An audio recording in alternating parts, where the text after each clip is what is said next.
In today's video, I'll be sharing 10 essential beginner tips that will make your journey through WitchSpire a little bit smoother. Whether you're just starting out or you've already been in the game a few hours, these tips can actually help you progress a lot faster. I've already covered a lot of the basics in my Before You Play guide, so if you haven't seen that yet, check out the pop-up in the top right corner. Let's go ahead and get started. Tip number 1. Chests. If I remember correctly, I think there's 3 types of chests. You have the little flat ones, which tend to mostly drop gold, and then you have normal chests, which contain gold, scrolls, items, and sometimes maybe like gear or weapons.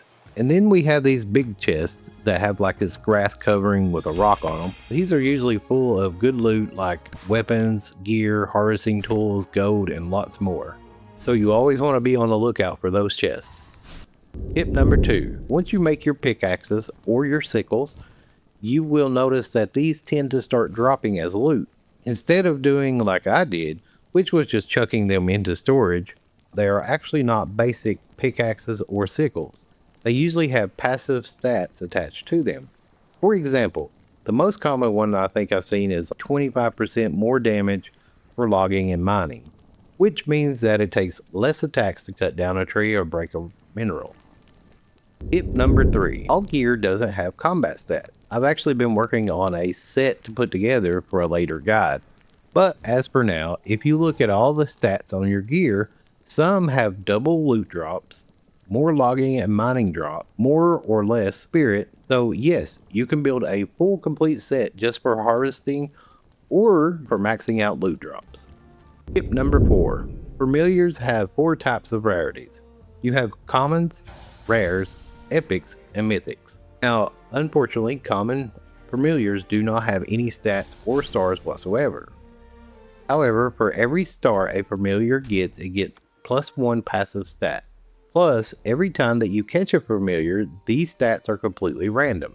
So you may need to catch these multiple times to get the stats that you like. Tip number 5.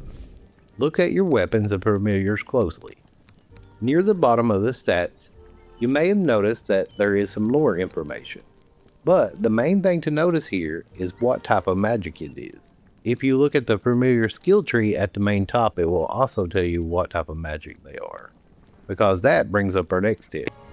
Tip number 6. You will find puzzles all through the game that are usually fairly simple to complete once you know how to do them.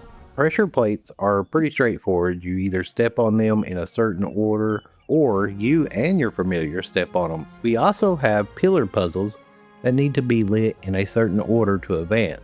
And in order to do these, look at the color of the pillar. For example, if you see a green pillar, that means that you need nature magic to actually light it with. In order to light these, what you'll have to do is use either your weapon or your familiar to shoot at the icon on the pillar with the correct corresponding magic. There's one pillar that has like a fireball with fire coming off of it. That is actually a Nox magic type. But I'll put all the magic types on the screen, so be a shortcut for you.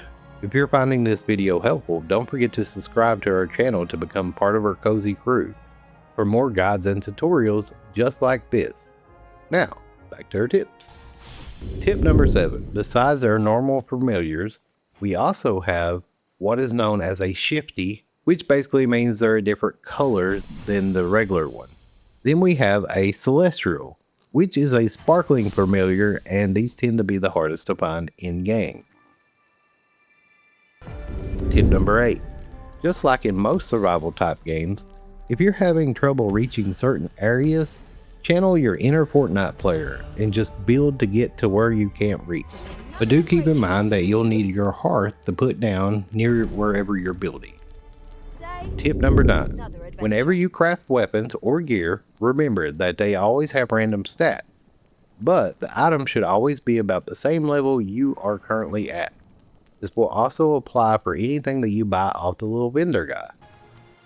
Tip number 10. This isn't in the beginning of the game exactly, but at some point there is a few spots that you may see chests, but they seem inaccessible. For instance, if we go to the sand dunes, which is near the end of the game as of right now, you will find this spot.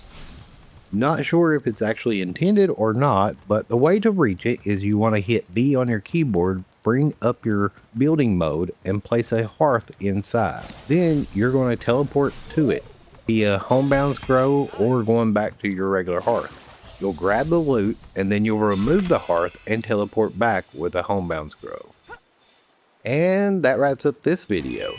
If you know of any tips that I may have missed, please leave them in a comment section below, as I like to read all of my comments and find out more tips for myself or for everybody else as well. If you found this video helpful or just enjoyed it, don't forget to like and share it with everyone, as I greatly appreciate it and it does help the channel grow. And until next time, stay safe, stay cozy, but most importantly, have fun gaming.